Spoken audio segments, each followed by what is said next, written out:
Welcome back, friends. This is episode 193, and we're going to talk about a little bit of research and the science behind meditation, how it affects not just our brain health, but our physical health as well.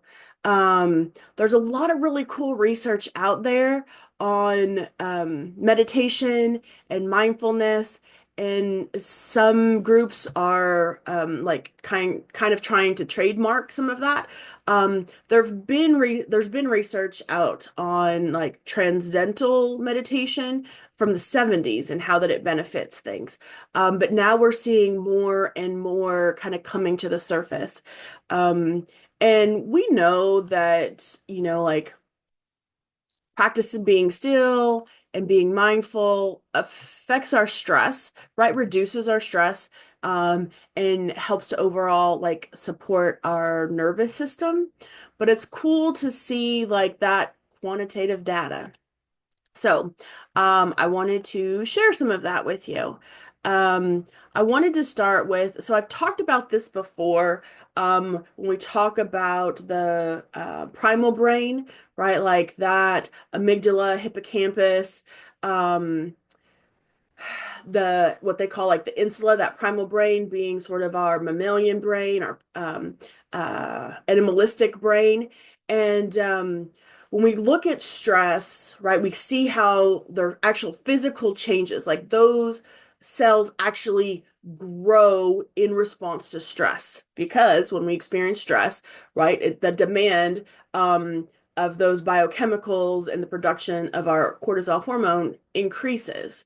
So the research that I like to share, that was actually done in the 90s, was looking at like post-traumatic stress on monkeys, right? So I'm going to start with this.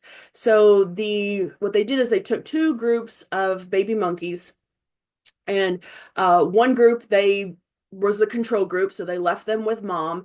The second group, they took those monkeys and they removed them from their mother, right? For the first 6 weeks of life. They took pictures of the brain at the very beginning, when they were born, with mom. And then when they took mom away, they took pictures of their brain again. And what they saw was that mammalian part, that amygdala, hippocampus, that insula, actually got larger, right, compared to the control group. And I said, okay, well, that's kind of what we expected. But what they wanted to see was what happens when they took and reunited those baby monkeys with mom. And so after a period of time, they reunited those baby monkeys with mom, and gave them another 6 weeks together. And then they took pictures of the brain, and they wanted to see, like if we know that those cells change and they enlarge, can they also shrink? And they did find that they did begin to decrease in size over time when those baby monkeys were reunited with mom, right? Like they were outside of that significantly stressful period and were able to kind of find some safety. And so that was kind of our leading research that showed like how our brain's dynamic, right? That our brain changes and is dynamic. Um, there's also so when mind body medicine, or that mind body connection, kind of started to like pique the interest in the science world, they created a mind body program out of Harvard in, I don't have a date for this. I think it was like mid 2000s. Um, and they started looking at like meditation and prayer. And they took pictures and measured people's brains. And they specifically looked at like the amygdala, right? So the amygdala, hippocampus, and the insula all make up what we call that mammalian brain. But they wanted to look at just the amygdala. And so what they did is they took people, individuals, and instead of monkeys, they took people and they showed them like pictures of like graphic, stressful events, right? And they measured their brain. They wanted to see how their amygdala responded. So the idea was that they were showing them, yeah, video or pictures of something that was like, yeah, stressful to them. And then they had them do 8 weeks of meditative prayer. Um, and at the end of that 8 weeks, they did it again. They showed different pictures, but also things that were supposed to like create this stress response. And then they took pictures of the brain, and they actually saw that the amygdala um, didn't light up as bright as it did the first time, right? They were exposed to those stressful images. And so the hypothesis is that, well, having a meditative practice or like being in that mindful space um, influences that mammalian brain so that things are not as, we don't perceive them as, yeah, stressful, or our stress response isn't as triggered. I call it a lower threshold, is how I describe it to folks. That oftentimes, when we're under a lot of stress, it like shortens that threshold. So the trigger is, yeah, a lot smaller. It takes a lot less stressful things to make things, yeah, feel out of proportion. Right. They call it like we have made the window very small. So the objective is to eventually like widen the window again. So then the tolerance, you just have a bigger space to work with and to not be out of those optimal ranges Yeah, of neuro like balance. exactly, exactly. So we're starting to see that, well, so we know that around like, yeah, uh around stress. But how does that mindfulness and that meditation practice, how does it translate into like physical changes is really cool that we're starting to see. So there's another group that's called um, that the Gupta program. Mhm. Um, and so they've been doing research since the 90s, but it's really just kind of picked up in the last 10 years or so. Um, and they've trademarked their program, and they call it AIR, and it stands for amygdala insula retraining, which if you read into it, it's meditation, right? And they advertise it as meditation, but with a lot of like different meditation programs on the market now, they, yeah, are still trying to be individual and unique. Um, but it's really cool because they've also um, partnered with things like the Mayo Clinic, right? So they put out a study in 2012 with the Mayo Clinic, and it was a randomized control study, right? It was, as far as like science goes, we prefer randomized control studies. And they looked at specifically mental exhaustion, chronic fatigue syndrome, and fibromyalgia, right? And when this research came out, it was kind of like, well, we don't have a lot of options for those things, right? Like, sure, let's try it. And so they looked at they put, of course, people in two different groups, right? A control group, and then who were non-meditators, went on about their life. And they looked at they did surveys of their physical health, their level of energy. Mostly this was done on in like questionnaires. They did pain surveys. And then they asked questions about motivation. They measured activity level, and then they looked at in fibromyalgia, they have something called FIQ scores, which is to help to determine how they don't really stage fibro, but like how significant, right, somebody's fibro symptoms are.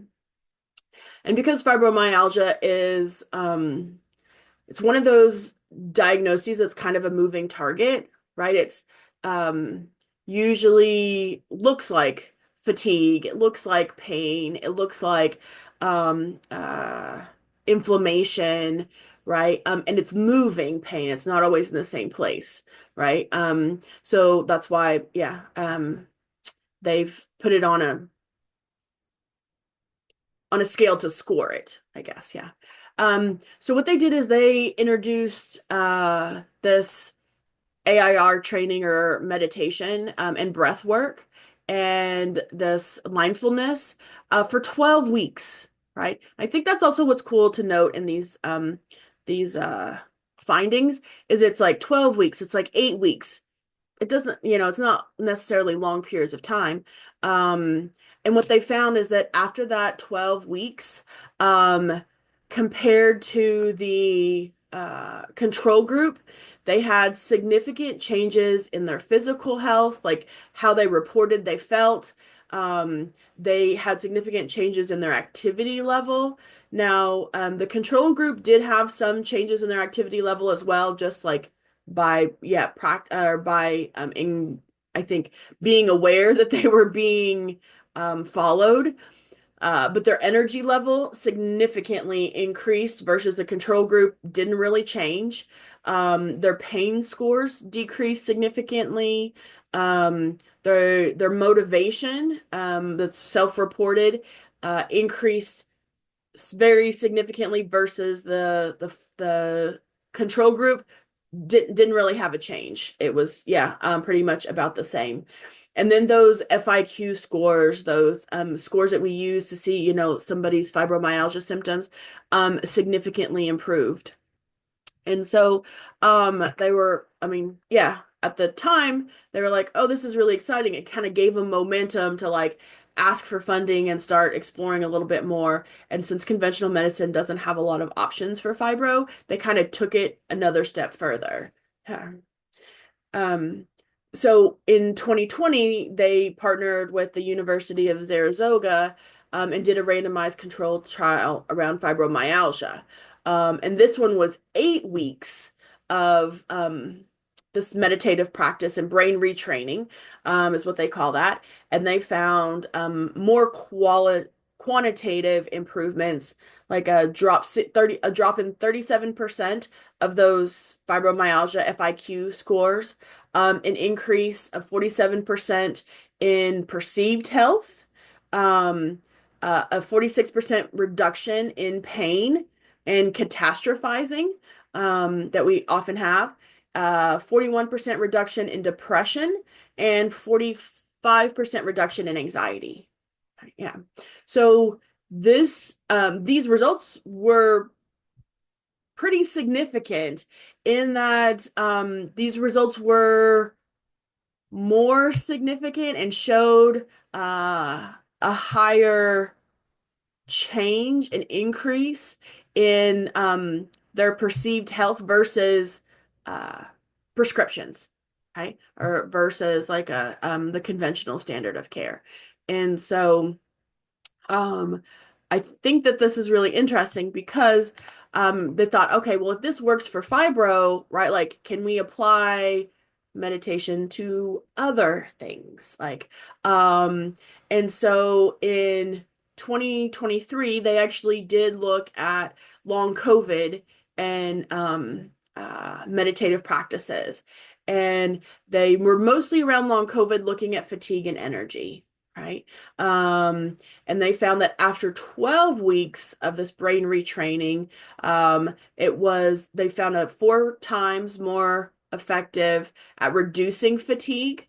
They said 2 times more effective in increasing your energy, and 97% increase in energy levels, compared to, yeah, doing nothing, right? Or the control group. And so when we talk about meditation, right, like we know how it helps our brain, but I just wanted to kind of underline like how well it helps our physical health as well. Yeah. Does that make sense? Yeah, totally. I think it's like I'm glad we're having discussions around the nervous system because how my brain is interpreting this is the meditation is just helping regulate the nervous system is the go-between between the body and the mind, I feel like. And so meditation is allowing the nervous system to move over into more of a parasympathetic state, which then parasympathetic is healing, repair, right? So of course, like after 8 weeks, like think about it, if we're pushing our nervous system back over into parasympathetic after a week, moving out of cell danger response, right? Like of course at 12 weeks they were feeling better. Um, and I think something interesting is I believe it's Descartes, you can correct me if I'm wrong. I believe it's Descartes from the 17th century is where we got the separation between the mind and the body. And that story is fascinating. Are you familiar with it? So Descartes was wanting to uh use cadavers to do some of his research. And the Catholic Church had a huge problem with that because it's a desecration of the body and that would impact the soul, right? And like we don't want to be messing with soul's journeys. So the Catholic Church had a really big, like, no, you can't be using, because they had a plethora of corpses.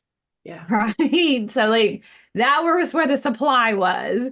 And they're like, no. So Descartes decided, okay, well, what if like the soul is encapsulated in the brain? Okay. And then it's completely separate from the rest of the body. So I'll tell you what, I will let you have the heads where the soul is encapsulated if I can have the bodies. Mm. And then the Catholic Church was like, okay, yeah, like that works. Like, because we are more concerned about the soul than we are like the physical body. So that's kind of where we got this separation of the mind and the body that then influenced, um, it influenced psychology, it influenced conventional medicine, it like influenced that whole world of science came from that, which is fascinating. And now we're like starting to circle back around, like, because we have so much more research around the nervous system and it's like putting the pieces back together for us. Yeah. It's like, oh, I think that totally makes sense. Because if you think of like how we understand the body, um, and this, yeah, idea of how we learned about like our body systems is from the physical component, right? Like I remember sitting in class in med school and like they would show pictures and they were kind of doing it as this like I don't like the context that they shared this information because they were kind of I don't know how to describe it. They were not sharing it in a neutral light of like, hey, okay, this is where we came from, right? gotcha. But they were talking like they were showing pictures and you could see like in the gallery, right? They were performing surgeries on people in the gallery with all of these onlookers because that's how they were trying to figure out and map the body. They were trying to figure Mhm. out how it works. Yeah, Right. And so our this idea of science and conventional medicine stems from that. So that yeah. totally makes sense to me of where that initial disconnect came from. It's like, oh, and I didn't, yeah, I didn't know that. So I appreciate you sharing that. Yeah. Um, because I feel like a lot of our work is kind of trying to come full circle to help people like see how that connection is. And we're not, right, like a culmination of all of these pieces. It's all connected and interwoven together. Yeah. I And it mean, always has been. It's yeah, just one person's truth became the collective's truth. right. Yeah. Yeah. Yeah, so interesting. Um, we can see, so I'm going to share the most recent research that came out with Dispenza's retreats because when we're talking about meditation, uh, and how it changes our nervous system, right? It's not just, oh, we feel better, we have more energy, right? We're less fatigued, we're just less stressed, our brain works better, but it's also influencing that whole, like, everything on the cellular level that we often kind of take for granted. And Mhm. so that's why I'm like really excited about um the research that Dispenza kind of helps to support or like yeah is on the board with out of the University USD San Diego. Mhm. And so they just put out a study on twins, and this is a pretty unique study because it hasn't ever been done with twins in meditation. And the reason why they chose twins is because we know genetically, right? The genetics of twins should be identical, right? If they're identical twins. Right. And so it really kind of looks at that nature versus nurture um uh Yeah. role. And Mhm. so what they did is they looked at not just our nervous system. What they looked at like an EEG where they measure the brain wave patterns, but they also looked at the blood. They looked at the plasma. They looked at like heart rate variability, and they looked at genetics. And so they wanted to see, right, one, at baseline, how um, different those twins were, and to each other, to a set of twins, and then how they were in relation to the other sets of twins. And I think it was a total of 6 sets of twins that they followed. And they also did parts where they like took a twin out of the room and like they got to watch documentaries and then they watched, how their brain changes. Mhm. Um, and what they saw was that even though this brings in kind of that epigenetics, that even though we know genetically, right, like their genes, their chromosomes are the same, Mhm. some of them when they did the baseline, some of them were turned on and some of them were turned off. And Mhm. at the end of the 7 days, they looked more in sync, where they were all either turned on or turned off together. Mhm. Um, and they did take another control group with people who were the same age but who were not twins, to see kind of that variance. Um, but when they looked at the plasma, they looked at specific like inflammatory um, cytokines, to see, right, like what was changing. And it was interesting to see because we always think of like decreasing inflammation, like this anti-inflammatory component is usually better, right? It's usually like more beneficial. But what they actually saw was that the genes that make the pro-inflammatory and the anti-inflammatory genes were more balanced. So it wasn't just like, oh, right, we're going to turn on those anti-inflammatory genes. It was like, oh no, we need those pro-inflammatory um, components to be in balance instead of just, yeah, suppressing one. And that's important in tissue repair, right? Mhm. Because when we like repair tissue, you need that initial pro-inflammatory response. So all those cells go to that area. Then you need that anti-inflammatory response. So we see that balancedness in like anti-aging, in like cancer defense. So that was, yeah, pretty exciting to see. They also looked at their immune system, because some of the twins had like a chronic illness, right? So like that immune infection had turned on some genes, and that hadn't for the other for the other twin.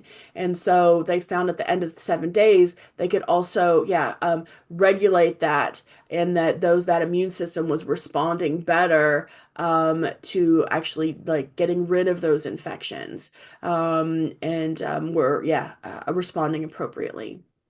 So it was kind of, yeah, exciting to see. And they did see, so they have seen in the past when they've studied twins, their heart rate has usually been in sync, if you will, or synchronized. Um, and they when they did that baseline, for some of the sets of twins, their heart rates weren't synchronized, right? And then they found that at the end of that 7 week study that they were synchronized, like kind of what they expected it to be, because a lot of twins naturally kind of have synchronized heart rates apparently. Okay. And they found that to be significant because the control group that were matched by age, their heart rates weren't synchronized, so Okay. they're like, oh, okay, well, this is what we expect to see in twins, this is what we've seen in the past, and Mhm. they've been able to kind of recreate that with this 7 weeks of, or 7 days of a meditative experience. Yeah. Cool. So, it was really neat because because they just kind of, to me, they kind of go a little bit further in their research, looking at specific gene changes, specific like cytokines and inflammatory factors. Um, they did see a big shift in like the gene expression and the energy production in the mitochondria. So, like that mitochondria, we call that as the powerhouse, right? Like the Mhm. cell's battery.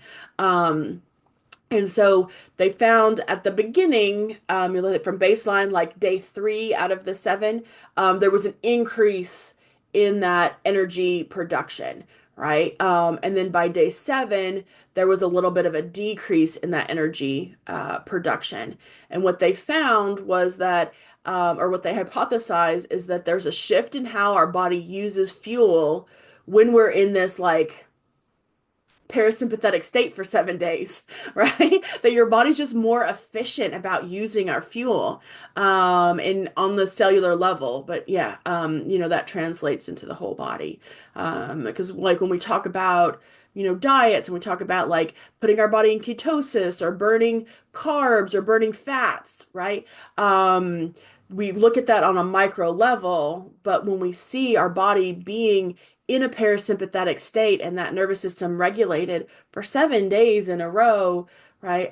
We can like make that shift within that mitochondria to help to optimize the body. Yeah, I love I was really excited about it when it came out. I was like, it. okay, because then we have like tangible. I mean, I like research, I like the science, but you can see Mhm. that tangible like body connection. Mhm. And sometimes, yeah, if people aren't used to meditation, or they just, yeah, struggle with being able to like, yeah, sit still and create a meditative practice, or don't make time for it. I really feel like research like this gives us that evidence, Yeah. to be like, oh, okay. Well, I can believe that. Like, okay, I'll try Yeah. it, right? Like, it doesn't cost anything. It costs us some time, Mhm. and focusing that energy. But as far as like, yeah, finances, it's like, oh, yeah, this is one of those things we can kind of bring back around. That I always tell people, it's the simple things, right? And they may not feel easy, but we can create them in a sense that they can become easy, to incorporate in our life to help to be more balanced, Yeah. right? And that optimal Yeah. health. And I highly recommend doing Dispenza's meditations. I think just think it's so much easier. Because when we think of meditation, I think generally it's just sitting there and quiet. And I think that that's like, it's a misnomer. I think that's an advanced skill set. Yeah. And maybe I can be wrong.